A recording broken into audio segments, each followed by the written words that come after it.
Från början så var det ju egentligen bara jättekul att få ta över en butik som har funnits sedan 1931. Det blev liksom en rolig grej också att vi fick ett arv att föra vidare, att verkligen se till att den här butiken finns kvar i stan. Nina Widenberg heter jag. Jag är den som då äger det här fantastiska stället och har nöjet att gå hit varje dag och få sälja te och kaffe till er kunder. Det är inte så länge sedan vi tog över den, men vilken resa jag har fått göra och vad kul det här har varit. 3 år sedan är det vi tog över. Butikens historia tycker jag är jätteintressant, och det är framförallt för att den går ju hand i hand med stans historia. Och i och med att jag är ju historiker och har jobbat som historielärare, så tycker jag ju att det här är jätteviktigt att ha koll på att historien är det som talar om varför vi finns där vi är här och nu. Och jag blev ju jättenyfiken på att få veta mer om butiken och hur den hade legat och fungerat i stan. Och tack och lov så svärsonen till ett par tidigare ägare har varit väldigt behjälplig och berättat en massa för mig. Men jag begav mig ner på Kulturmagasinet.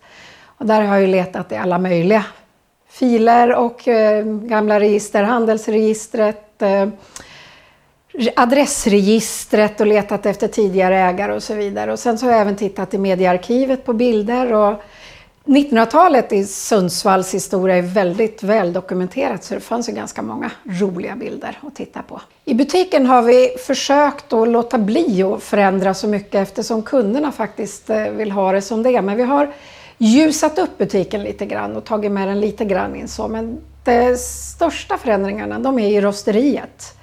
Och med en rost från 30-talet så är det ju liksom lite häftigt att försöka ta in den då i dataåldern. Så vi har borrat ett litet hål i en lucka och stoppat in en liten givare på en termometer som då kan mäta bönornas temperatur.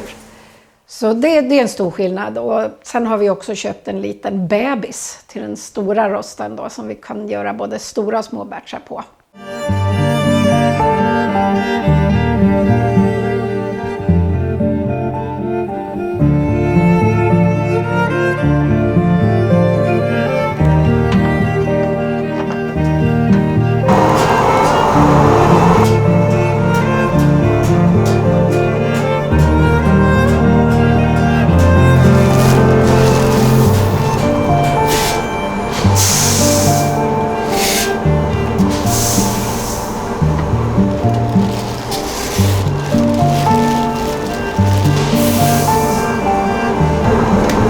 Just nu väger jag upp bönor.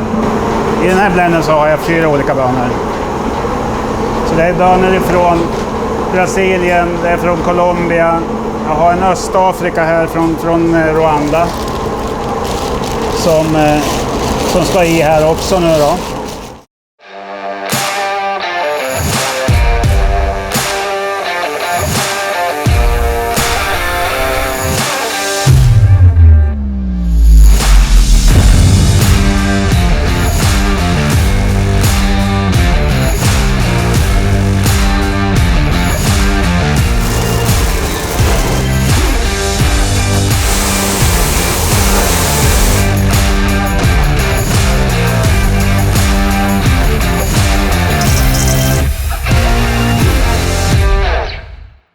Det är väldigt skillnad på kaffe och kaffe. Vi arbetar med något som heter Special Coffee och vi brukar kalla det på svenska specialkaffe. Det är den enda klassificering som är giltig i hela världen.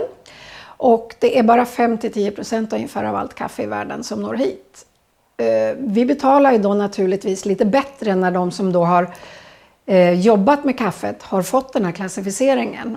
Och det blir så otroligt mycket godare när kaffet har fått växa på rätt plats. Och det skördas för hand och man har tagit hand om bönorna på absolut bästa vis för att det ska bli så bra i varje kopp. Kaffe är precis som vin. Det tar ju smak av var det har växt. Även kakao, kaffe och vin kan man liksom jämföra lite grann. När plantageägarna har gjort allt de bara kan för att bönorna ska få de bästa förutsättningarna, då är det ju faktiskt våran sak att tolka det här då för att smakupplevelsen i koppen ska bli så bra som möjligt. I Sverige så har man under en längre tid rostat kaffe alldeles för hårt, tycker vi då som håller på med de här fina kvaliteterna. Det är en missuppfattning om att ju mörkare kaffe desto godare. Men det är faktiskt helt galet, för att kaffe har ungefär 800-1000 smaker från start.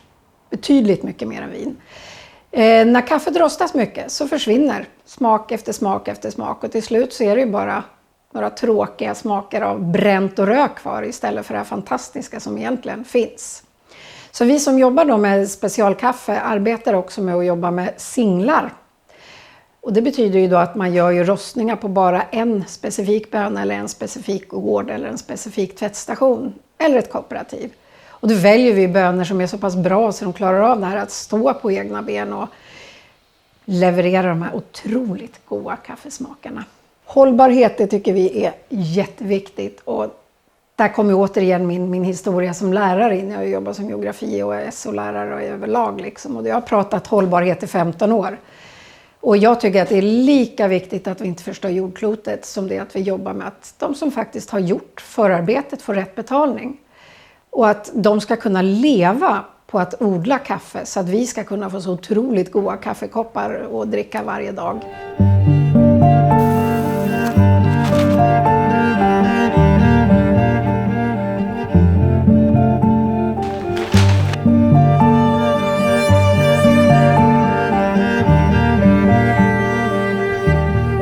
De priser som är i livsmedelsbutikerna, de är inte hållbara, för att det blir så lite kvar hos plantageägarna, så att i värsta fall så får de ju under $1.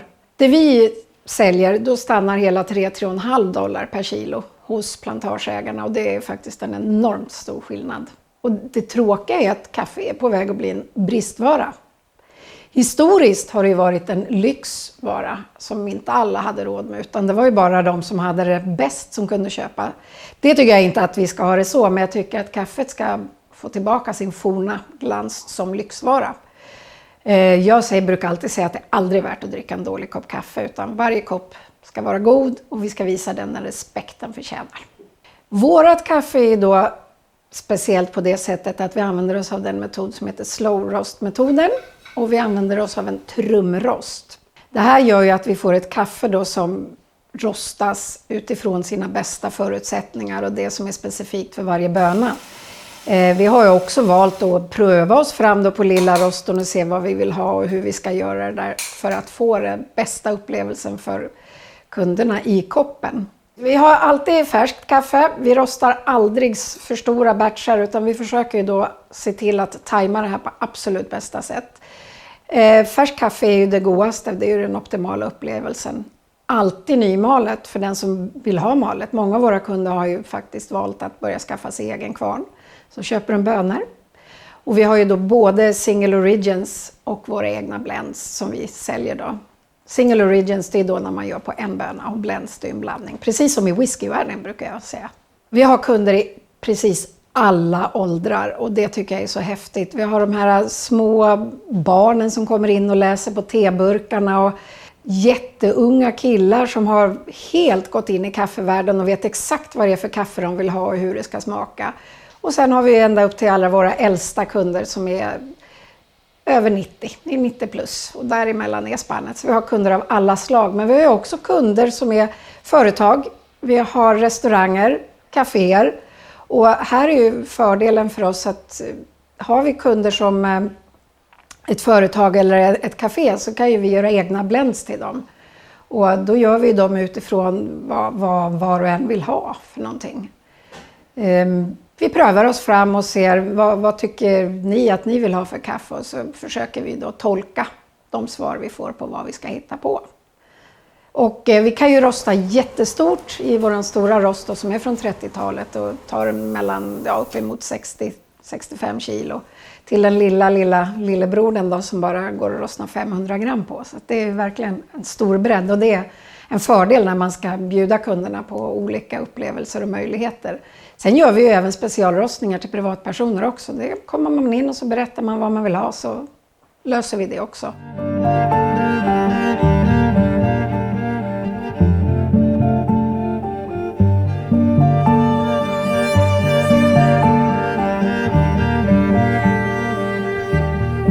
Det är aldrig svårt eller dyrt att bjuda sina medarbetare eller gäster på vårt kaffe. För det är egentligen ingen större skillnad än det andra kaffet. Det är bara det att här har man möjligheten att beställa utifrån vad man vill att det ska bli för upplevelse för den som dricker det. Och prismässigt är det faktiskt inte någon större skillnad om man räknar priset per kopp.